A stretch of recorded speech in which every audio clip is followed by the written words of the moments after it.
The White Porch Conversations.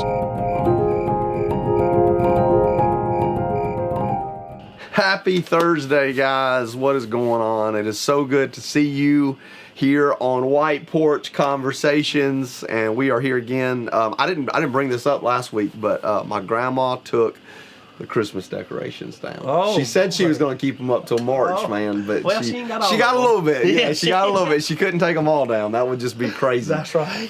So hope you guys are having an awesome week. Thank you for letting us come into your house or your car or wherever it is you're listening and watching. We do have a neighbor right now that is getting ready. It sounds like to chainsaw. So if there's some background noise, cut us some slack.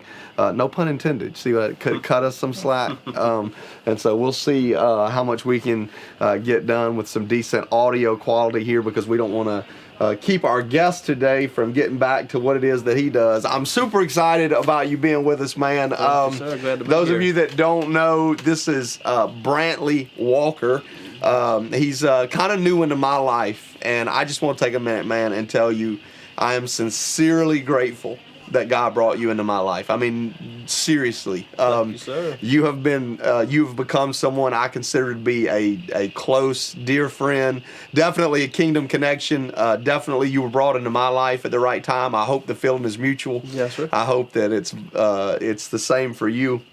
But this is Brantley, and I guess how long you been around Lincolnton as far as coming down here, being with us, hanging out with us? Probably close to a year now. Is it close to a year now? To a year, okay. yes, Yeah. Yes, sir. Yeah. So it's been an awesome journey, man. Watching you, and I tell people a lot of times that as somebody who tries to work for God, one of the things that I'm constantly trying to do is to locate stories where God is moving, and it's one of the things that kind of keeps me going. That's right.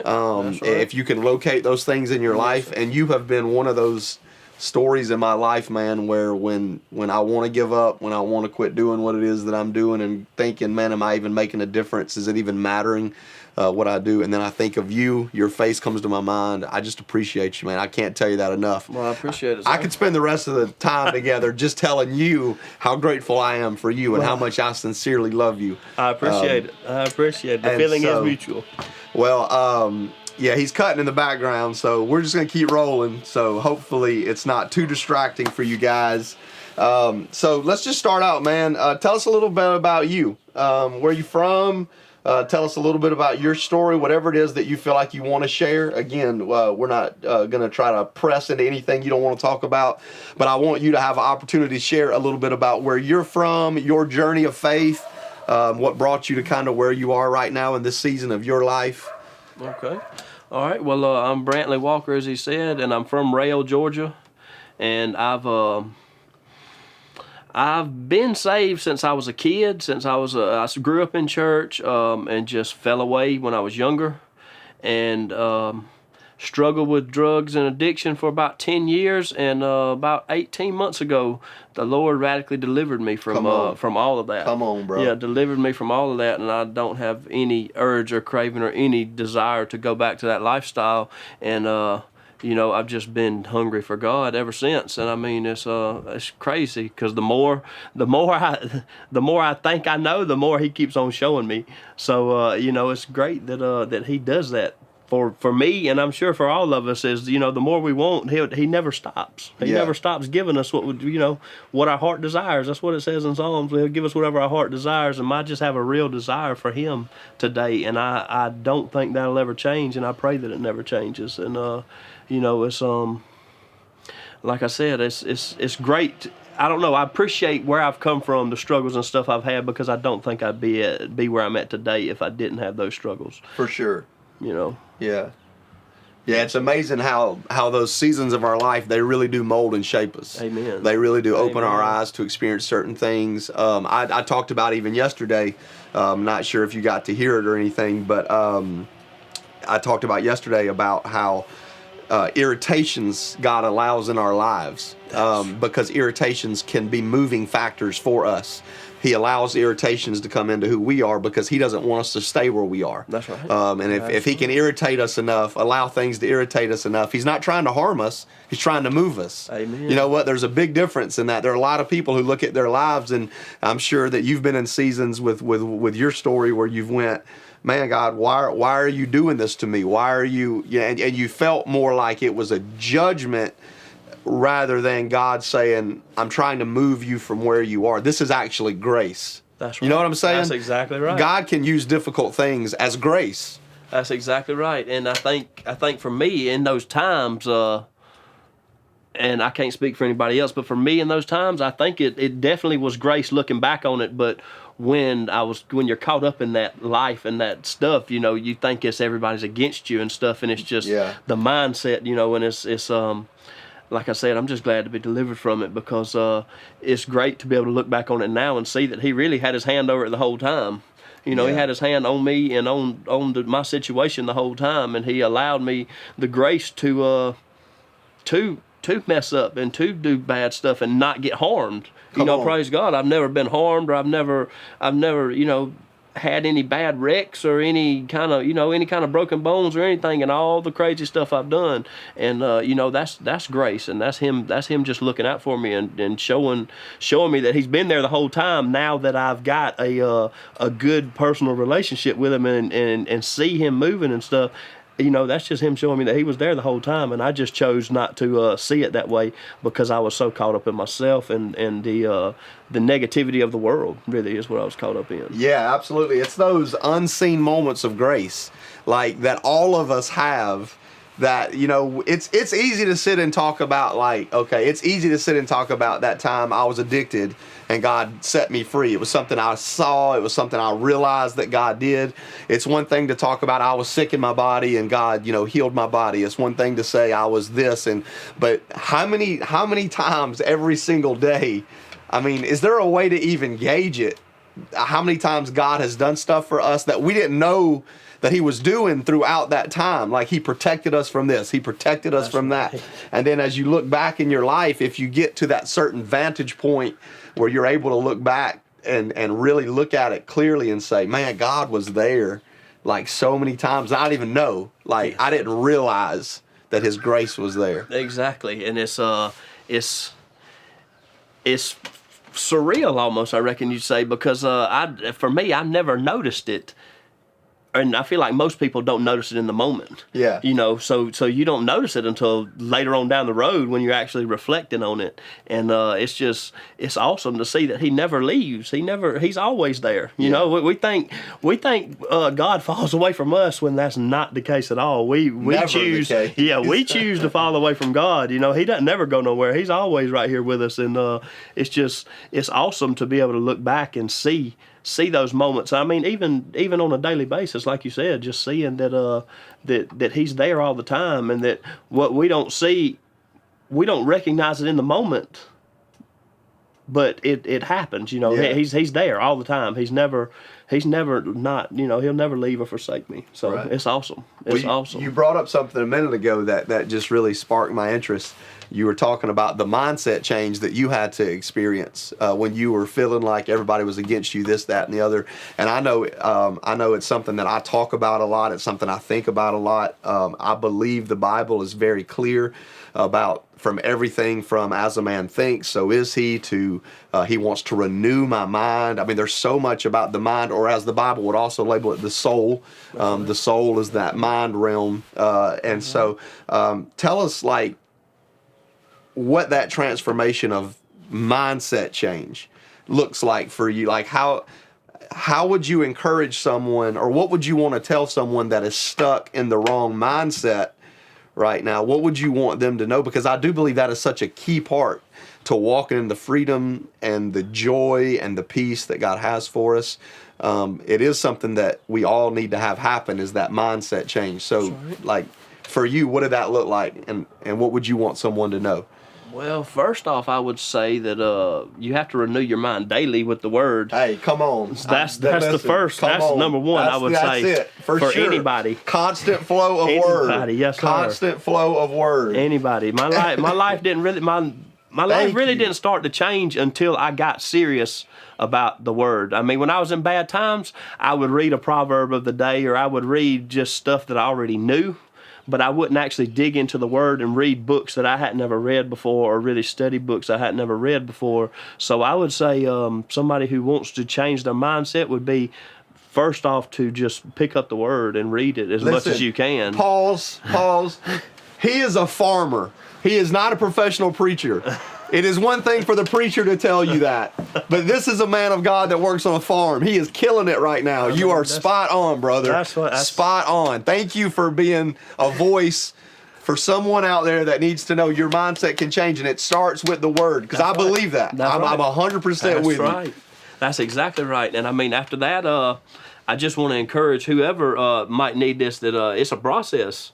Yeah, it is a process to, you're not going to, just because God delivered me from drugs and alcohol, and he did supernaturally deliver me from them, I still fight with it today. The thoughts and the, the just trying to drag you back. That's right. Yeah, I still fight with it today. So it's a process. So don't give up and don't get discouraged if you have a bad day, or if something happens, negative, or even if you might think a little negative sometimes. Don't let that discourage you, and stay in the Word and stay prayed up, and God will lead you. I mean, I didn't experience God actually speaking to me until probably started about a year ago, and now it's like whenever, whenever I need something, that's on. Yeah, whenever I need something, he will just, it'll be out of nowhere. I'll be in the middle of working. I'll be, I might even be having a conversation with somebody, and something will, it'll happen, and I just know that it's. I know it's him. Yeah. I mean, and it's but I couldn't have got there without, like I said, just staying in the Word. I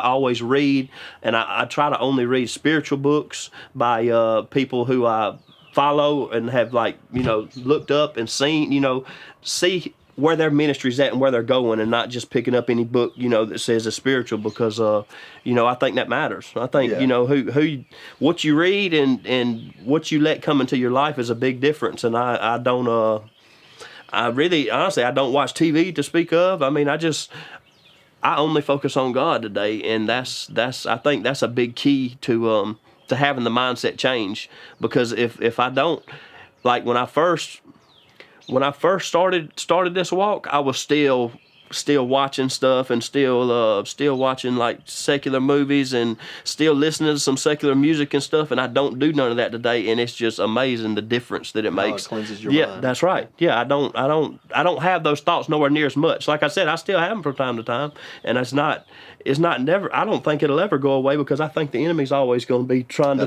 trick us in our mind, because he don't have no power over nothing else. That's right. That's the battlefield. That's right. So I mean, I think it's always going to be a process, but it's definitely few and far between now, as compared to like a daily struggle to begin with.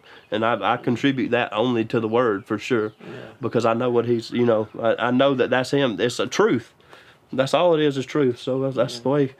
That's what I stand on today. I stand on certain stuff, whatever the promises. I mean, I got 2 different books that are Bible promises from the Old and New Testament, and I go through them and read them. Whenever I'm struggling with something like, happiness or anything, anything, it's got sections in there, and I read those promises and just stand on them. Yeah.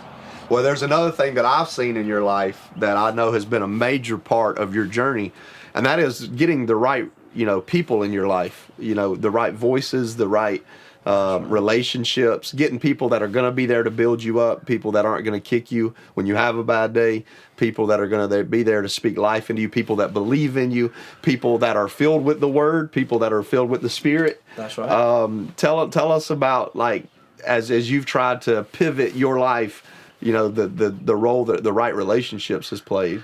Well, and I think that the relationships definitely played a part, and it also goes back to the thinking. If I don't really hang out with too many folks I used to hang out with because of their thinking. Yeah. And it just I mean, it's crazy how the old preachers used to call it stinking thinking. There you go. That's what they exactly used to call right. it. That's right. And it's crazy how moods and stuff can come off on you.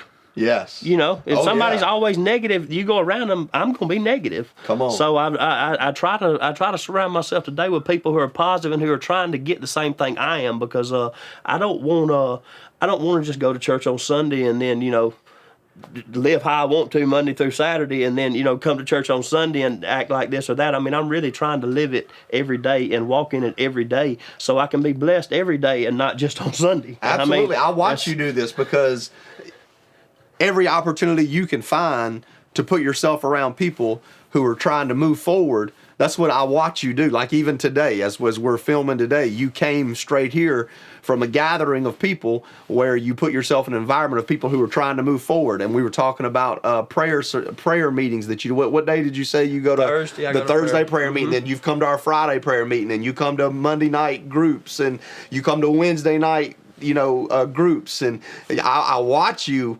you know, try to put yourself in environments strategically, intentionally. You don't just let it happen. That's right. Like you were putting yourself in environments with people who are wanting to move forward. That's right. They're not all perfect people. None of them have it all together. But they're people who are wanting to move forward, and you're putting yourself in that environment. That's exactly right. I mean, I think it's key to growing is to be around people who want to grow with you. You know, you know, I can only go so far. Really, in my opinion, I can only go so far by myself.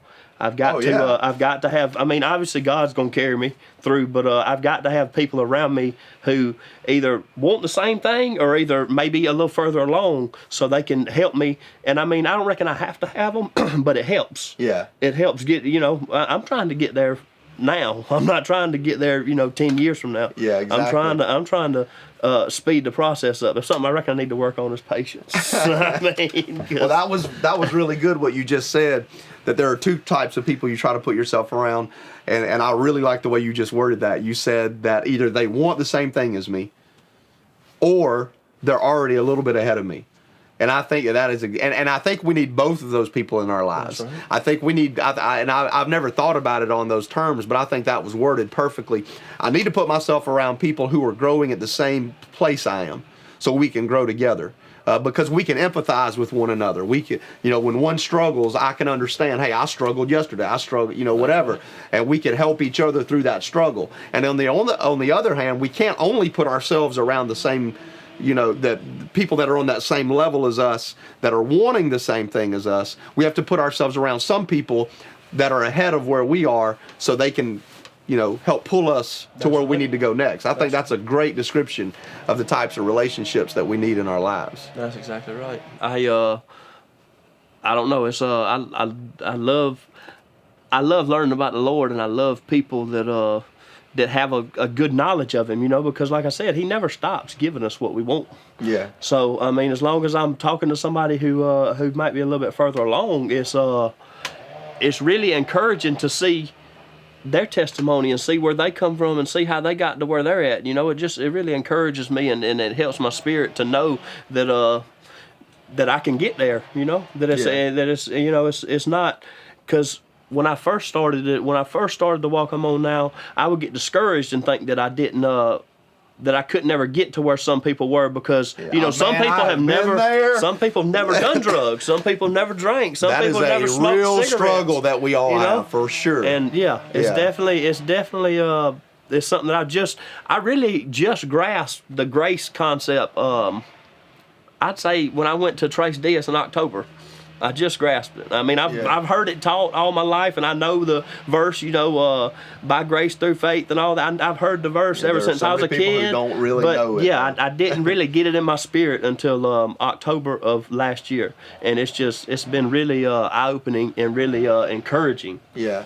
Since then, and I mean, my walk has really advanced since then because of that one key concept that I finally got down in my spirit, and it's really, like I said, it's just encouraging, and I like it. That's awesome. Well, I know that one of the things I talked to one of our guests a few weeks ago about, it was actually my grandma, was I know you're a reader, and it's funny because The first day you and I really got to spend a lot of time together was when you and I rode to Gainesville together after church one Sunday, and we were able to spend several hours together.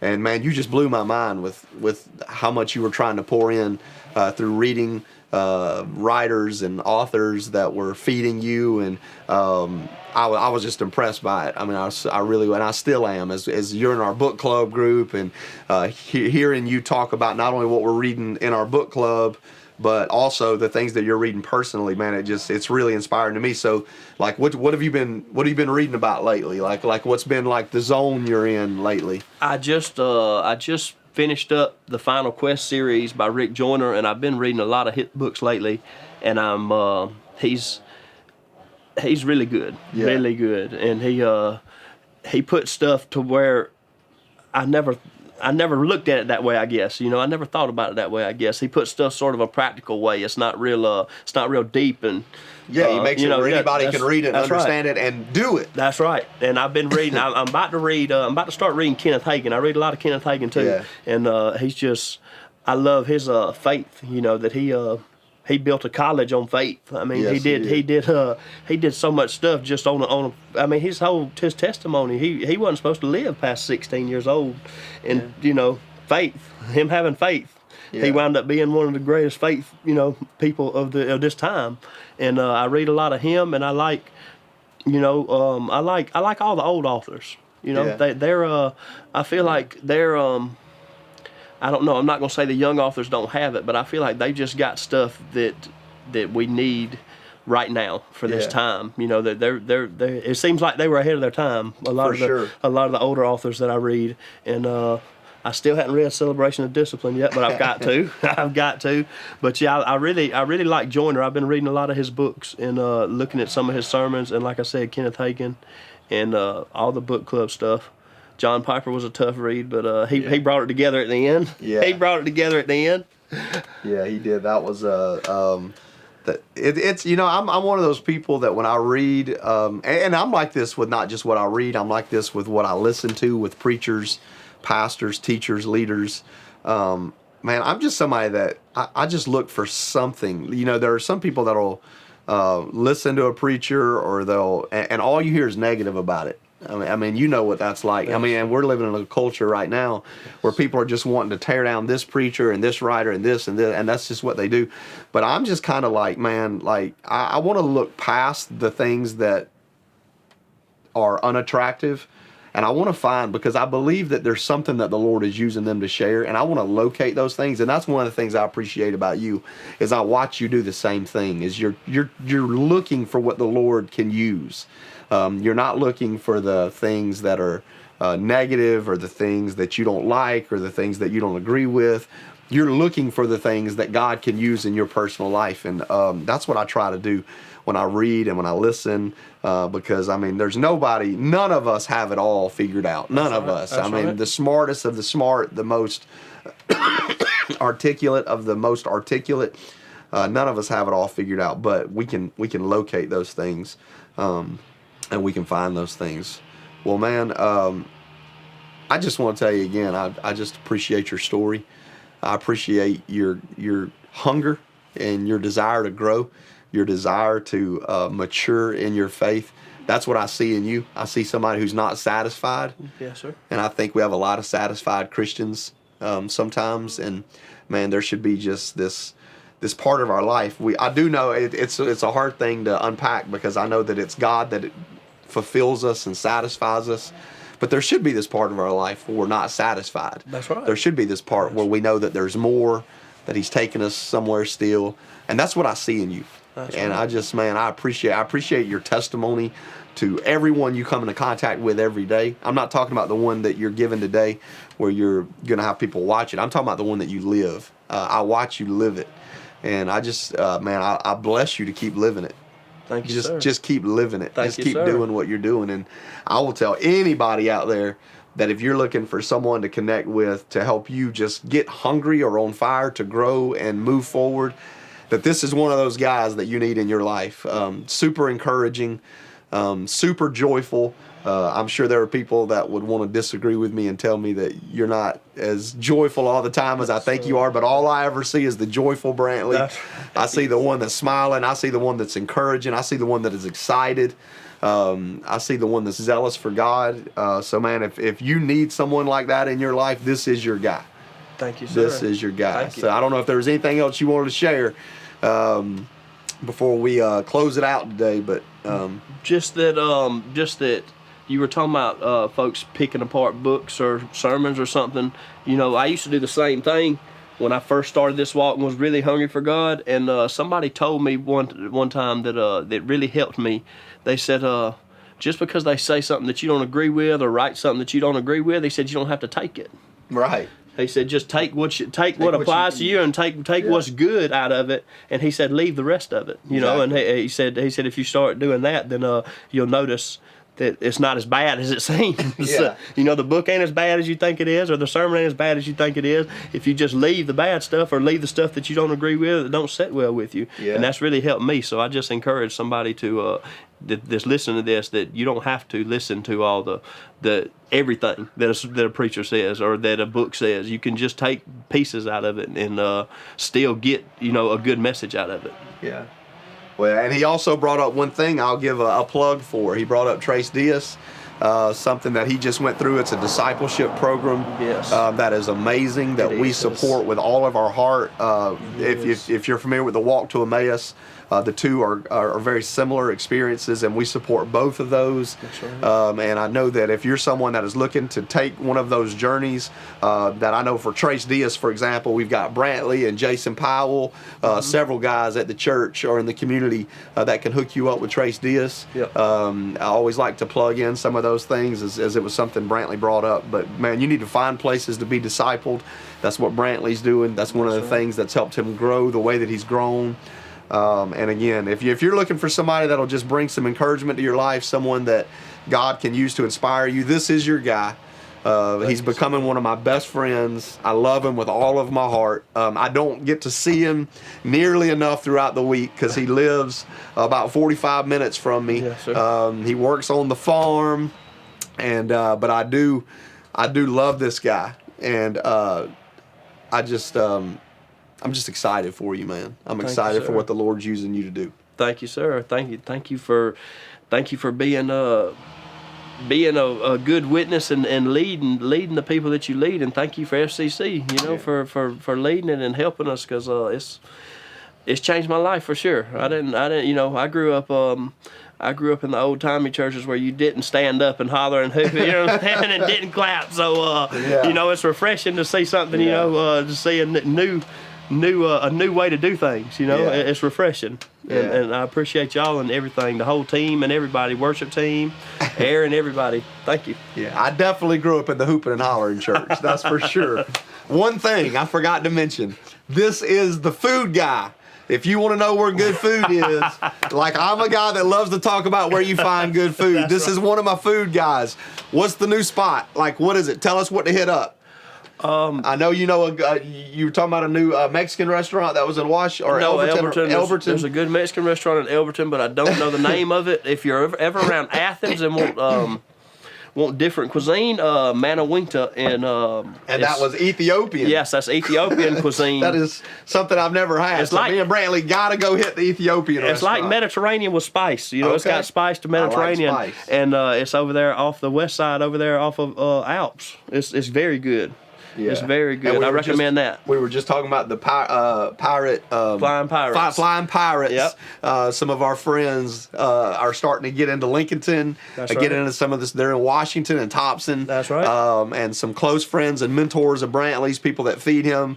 Great Jesus people. That's right. We want to support them. Amen. So we don't normally do commercials, but we'll do our first commercial for the Flying Pirate. Aaron ate Flying Pirate on Wednesday. Think he enjoyed it. I liked it. He liked it tremendously. Amen. So support Jamie and Jane Ellen. That's right. Right, Jamie and Jane Ellen that's right. and the Flying Pirate. Yes, So sir. definitely support them. But, man, thank you for being with us. Yes, sir. Thank you for on having this me. episode of White Porch Conversations. And he's here for you. I'm telling you, let him be a voice in your life if you need him to be.